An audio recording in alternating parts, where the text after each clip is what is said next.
नमस्कार. Man freedom चॅनलवर आपले सहर्ष स्वागत आहे. मॅन फ्रीडम म्हणजे व्यक्ती स्वातंत्र्य आणि व्यक्तीच्या स्वातंत्र्याकरिता असणारी परिस्थिती निर्माण व्हावी याकरिता हा प्रयत्न आहे. समाजवादी धोरणाने आणि भांडवलशाही धोरणाने शेती व्यवस्था पूर्ण खतम केलेली आहे आणि शेती हे तोट्याचं साधन बनवलं गेलेलं आहे. शेती राबणारा माणूस हा शेती सोडून बाहेर जायला निघाला आहे. शेतकऱ्यांची पोरं शेती करायला तयार नाही. याचं एकमेव कारण म्हणजे समाजवाद आणि भांडवलशाहीवाद.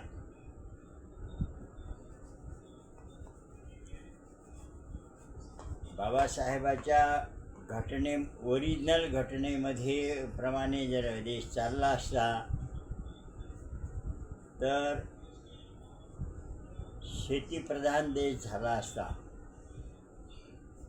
आज शेड्यूल 9 घटना दुरुस्तीमध्ये शेड्यूल 9 टाकून शेतीच्या विरोधात कायदे राबवण्यात आलेले आहे आणि या शेतीविरोधी कायद्यामुळं अख्खा शेतकरी बर्बाद झालेला आहे. उत्पादन खर्चही हाती पडणार नाही अशी व्यवस्था सरकारने शेतीच्या विरोधात कायदे लादून तयार केलेली आहे. ह्याचा परिणाम म्हणून सुशिक्षित बेरोजगार पोरं निर्माण झाले आहे. शेतीमध्ये उच्च तंत्रज्ञानाने आणि सरकारच्या शेतीच्या बाजूने जर धोरणं राबल्या गेले तर कोणताच युवक तुम्हाला नोकऱ्या मागणार नाही.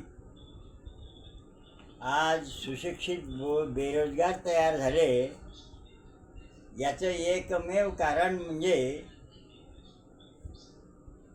घटनेतील घटना दुरुस्तीच्या नावाखाली शेड्यूल 9 टाकला गेला. त्या शेड्यूल 9चा परिणाम म्हणून शेती सगळी तोट्याची साधन बनलेली आहे आणि समाजवादाच्या धोरणामुळे सगळ्या फुकट खाऊ योजना राबवल्यामुळे सगळा शेतकरी हैराण झाला. फुकट खाऊंना धान्य फुकट वाटण्याचं काम हे सरकार करते आहे. तर हे धान्य कोणाचं आहे? यात सगळा शेतकरी लुटल्या चाललेला आहे. ह्या लुटीच्या व्यवस्थेमुळे शेती व्यवस्था पूर्ण तोट्याचं साधन बनलं म्हणून सुशिक्षित बेरोजगाराच्या फौजा तयार झाल्या आहे. सरकारचा हे नालायक धोरणं बंद केल्याशिवाय सुशिक्षित बेरोजगार पोरं थांबणार नाही. आणि त्या पोराचा काय दोष आहे? त्या पोरांना कॉक्रोच म्हणजे झुरळ मानलं गेलं. ही किती देशाची नाचक्की आहे. अरे मूर्खांनो, शेतीच्या बाजूचे धोरणं राबवा. बेरोजगार मुलांच्या थवेचे थवे थांबवा. नाही तर हे बेरोजगार पुरं एक दिवस तुमच्या नडीचा घोट घेणार आहे, हे लक्षात ठेवा. शेती तोट्याचं साधन बनवून शेतीमध्ये राबणारा माणूस जीवन जगण्यास कठीण झालेला आहे. असह्य जीवन जगण्यास असह्य झालेलं आहे. आता तरी कान उघडा आणि समाजवाद आणि भांडवलशाहीवाद ह्या ताबडतोब बंद करा. भांडवलशाही व्यापामुळे भांडवलशाही वादामुळे कारखानदारीला लागणारा कच्चा माल कमीत कमी भावात पुरवला गेला पाहिजे. शेतकरी देत नसेल तर आयात करून त्याचे भाव पाडले पाहिजे. हे लिखित धोरण पान नंबर 16वर पंडित नेहरूनं तयार केलं आहे. आणि आज हे BJPवाले सुद्धा हे धोरण फेकत नाही.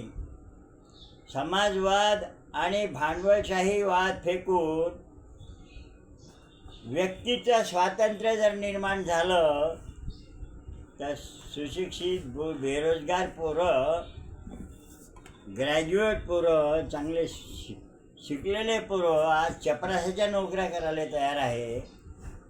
आणि त्याच्या फौजा आता तयार झालेल्या आहे.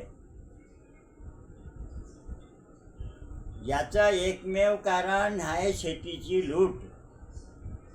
आजही शेती नफ्याचं साधन झाल्याबरोबर तुम्हाला कोणी नोकऱ्या मागायला कोणता शेतकऱ्याचा पोरगा येणार नाही. बेरोजगार पोरं जे तयार झाले हे शेतकऱ्याचे तयार झालेले आहे.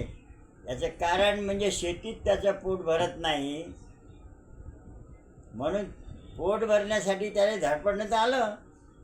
आता त्याच्या धडपडण्याले त्यानं केलेल्या आंदोलनाले जर तुम्ही झुरळ मानलं असाल, त्या मुलांना झुरळ म्हणत असाल, तर तुम्ही देश चालवणारे सुज्ञ माणसं किती मूर्ख. अरे एवढ्या वर झाले राजकारणी सगळे चोर बनलेले आहे. शेतकऱ्याच्या बाबतीत, सुशिक्षित बेरोजगार मुलांच्या बाबतीत